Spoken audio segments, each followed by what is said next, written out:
Hello everyone, welcome back to Wandering with Jenny. Last week we visited the Rose City of Petra, and this week we are visiting my favorite spot on the entire Jordan tour, Wadi Rum.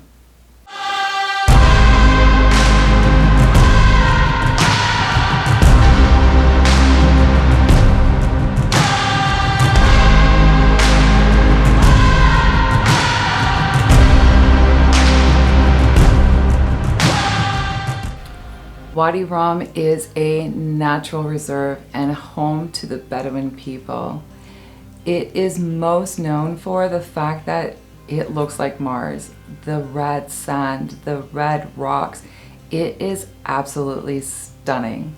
And for this reason, this is why so many films have been done here. Lawrence of Arabia, The Martian, Transformers, Aladdin. So many films have been done here, and we did hit a few of those spots. Our first stop was where Matt Damon was sitting on the rock during the filming of The Martian, and that rock still sits there.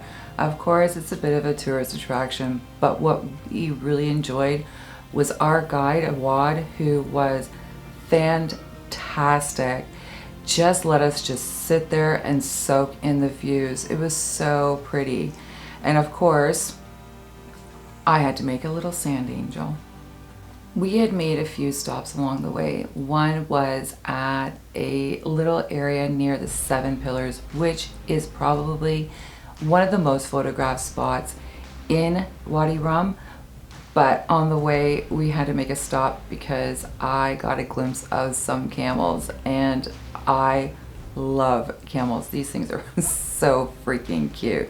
So he was nice enough to get us a little bit of a closer look at them, and they're so adorable. So our next stop was a little sand dune, which of course we had to hike up it. And the day before, as you know, we were visiting Petra, and we had done over 30,000 steps that day. So our legs were a little sore, and there was a lot of laughs, mostly at my expense.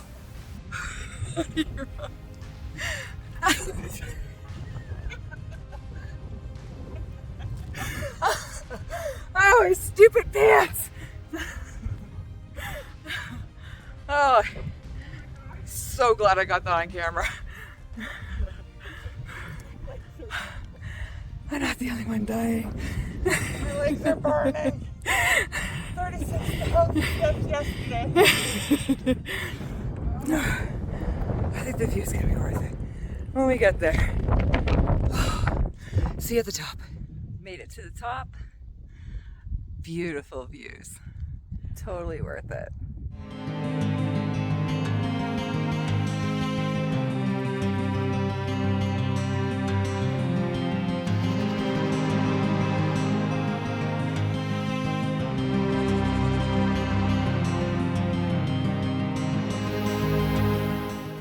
After that quick stop, we were back in the truck and making our way to have some tea. Now, if you've watched any of my previous videos, you're gonna know that I love this tea. The Bedouin tea, it's a sweet tea. It is so delicious. So of course, we had to stop and have a few of those. What I also liked about this place was they had like a little tent set up where you could go in, relax, or you could go and do a little hike up a hill. We decided for the relaxation and grabbed ourselves a couple little souvenirs along the way and made our way back into the truck. Our next stop was at some petroglyphs and some inscriptions that were done into a rock.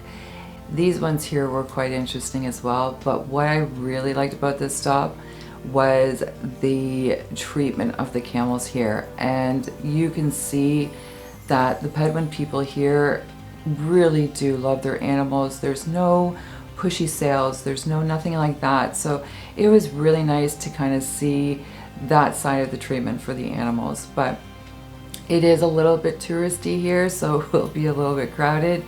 But again, people are really respectful, and the petroglyphs are amazing. Next up was what made really Wadi Rum famous was the Lawrence of Arabia rock. Now this was just a quick stop because we were getting a little closer to sunset and we had some plans. So this was here. It was maybe about a 5-minute stop just to have a look at the rock and see the different carvings that were inside the rock. And it was a pretty cool experience. We made a quick little stop and I could not for the life of me understand what Awad was asking me, because we had pulled up to this rock formation and I didn't see it at first, but he's like, you have to do a kissy face, and I was not understanding until I saw the pictures afterwards that he took, and it was amusing, it was fun, it was a good little laugh. So there was 2 parts of this amazing tour that I absolutely loved. One being in the back of this cute little Toyota pickup, wind blowing in the hair, sun beating on your face. I mean, it was a lot of fun. The 4x4ing through the sand was a nice experience. It was something that I hadn't done before, so I really enjoyed just taking in the scenery as we were making our way through the desert.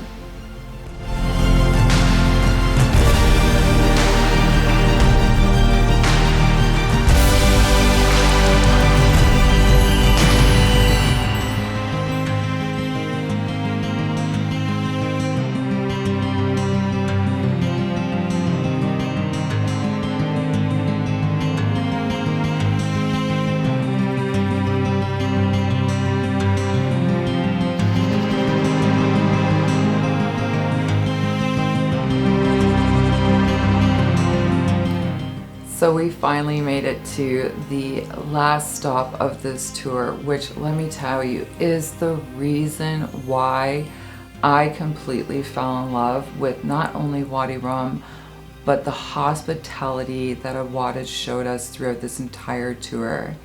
So during the tour, we stopped at a couple places and grabbed some wood and stuff like that and some fire starter. And then Awad made us some Bedouin tea. And again, I am completely obsessed with this tea, so I really enjoyed it.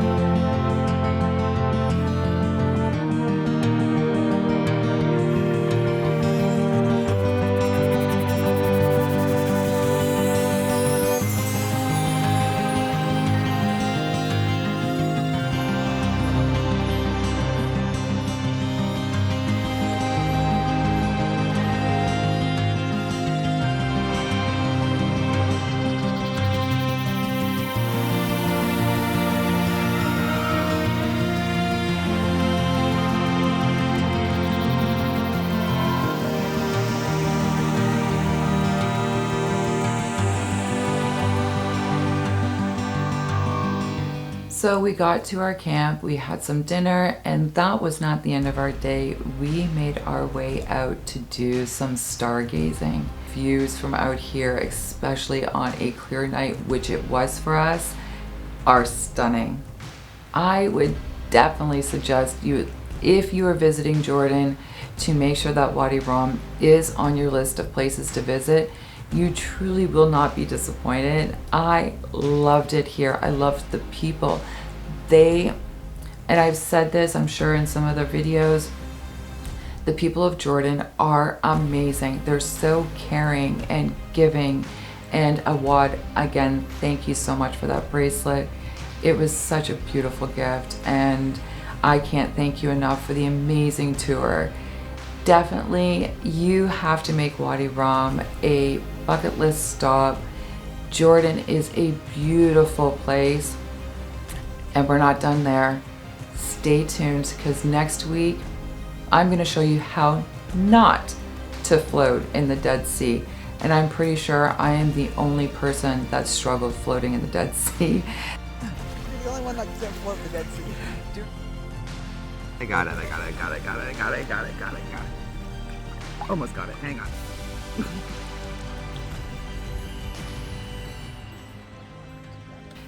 If you haven't already, check out my previous videos of Amon, Petra, and Jerash. And again, next week we're heading to the Dead Sea. If you want a good laugh, definitely check that out. If you haven't already, hit that like button. And if you want to see any of my future videos, please hit the subscribe button. And if you think that anyone will benefit from this video, hit that share. Bye everyone.